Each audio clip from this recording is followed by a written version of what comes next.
Hey folks, it's Nico the Mead Scientist here from Stardust Cellars. I wanted to start a little series where I go over the mead fermentation process and really get at it from more of a, fermentation and wild crafting standpoint. So I'm not going to use any yeast for this series.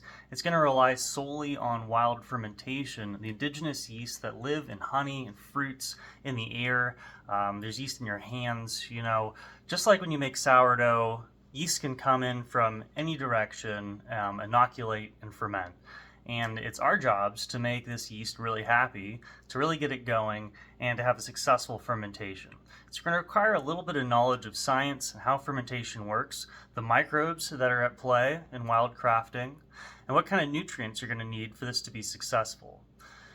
To really dumb things down, people thousands of years ago, they didn't have, the extreme kind of mathematics and calculations that I see on these forums, all these mead sites. I love them to death, but frankly, mead can be a lot more simple. It helps to know what you're doing and know why you're doing it, but really when it comes down to the fundamentals of actually doing the work, it's pretty simple. You've got your honey.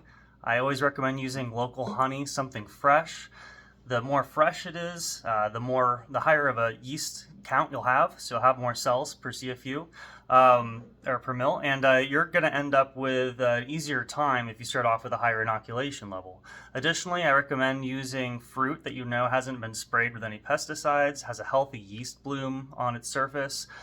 So I like to use fresh local fruit I get from the farmer's market. Highly recommend it. I'm at the Piedmont market Thursday through Sunday, so I'm usually picking up my fruit from my local vendors. I'm in North Wilkesboro, so here's some local honey.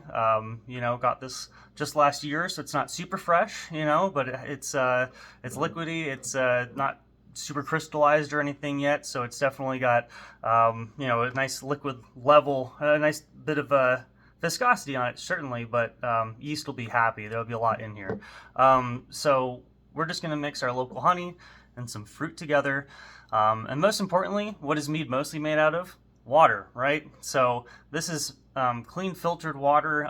It doesn't have a lot of the chlorine and fluorine and all that crap that's in tap water. So we filtered that out through a carbon filtration system. But if I was not at home, if this wasn't a home making series, if I was at work, we'd have our well water that we just draw up. So that doesn't have any chloramines or anything of concern. So it won't hinder or impact any of your yeast early on. You really don't want to use tap water straight because that likely, depending on where you are, has enough in it to suppress microbes, affect yeast. That's really all of the point of why they add these chemicals. So make sure to either bubble it out, and that'll spit out the chloramine in gaseous form, get it out into the air, and you'll be left with something that's free of it after a little while of bubbling, or just buy from the store some spring water or something like that if you have the ability to. So anyways, we've got our water, we've got our honey, and we've got our fruit, right? So I don't usually like adding the stems, but it does add an interesting vegetal component if you're into that sort of thing. But I'm just going to pull the stems right off. We're going to use this for our fermentation vessel. This is a microbiology lab anyhow. We're going to do things on the small scale, and why spend more money than you need to on little experiments, right? So we've got our fruit. Pulling off the stems. Now, you're going to want to mash it. So you can just pull these things apart, just separate it, and a lot of the yeast is going to be on the surface, so you don't actually, this isn't really about expanding out your colony forming units. You're just doing this to extract some nutrients from it, get some of that juice out, give your fermentation easier time accessing all of your fruit. So, just kind of mash it around. It's not a big deal, to really finely puree it, because frankly, that yeast is going to get in there. When the alcohol starts breaking things down, it'll start to penetrate easier.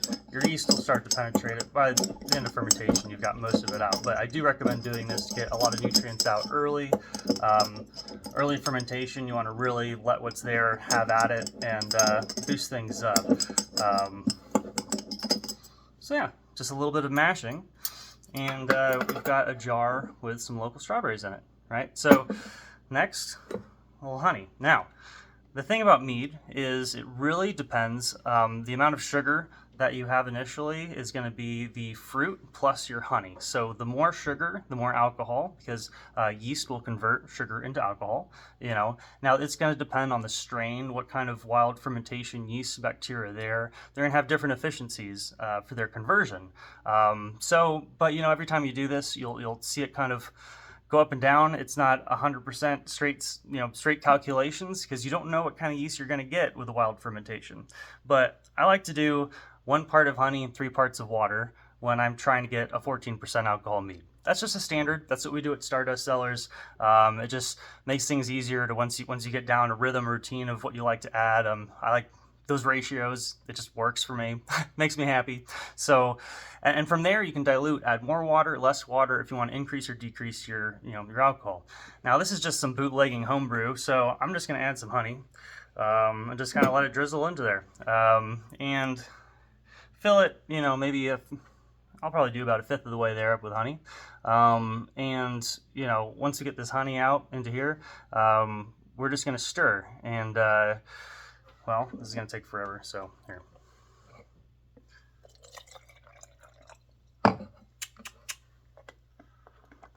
Stir it up.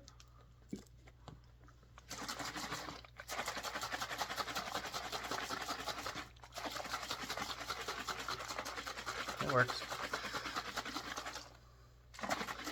So when we're doing this at the winery, we're getting usually 5-gallon buckets. We're pulling honey out of it, scraping it with a bread scraper, and that's further inoculating our mead with our hands, with the air, just getting everything mixed in.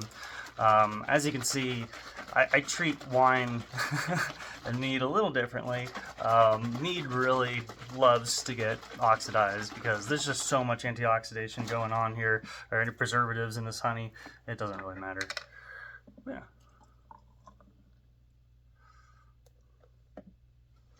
So we've got a nice mix of honey and fruit, and it doesn't really matter the ratio. It's going to ferment. That's the beauty of wild fermentation. Our ancestors, they were pulling fruits, different herbs that had different effects. I mean, some were psychedelic, some were relaxing, some were amped you up, ready for battle. Whatever herbs you kind of came across, whatever is useful for you, you added that in. You added whatever fruit was there, mostly for the sugar, but also the flavor. And a lot of the nutrients and those vitamins come from the fruit.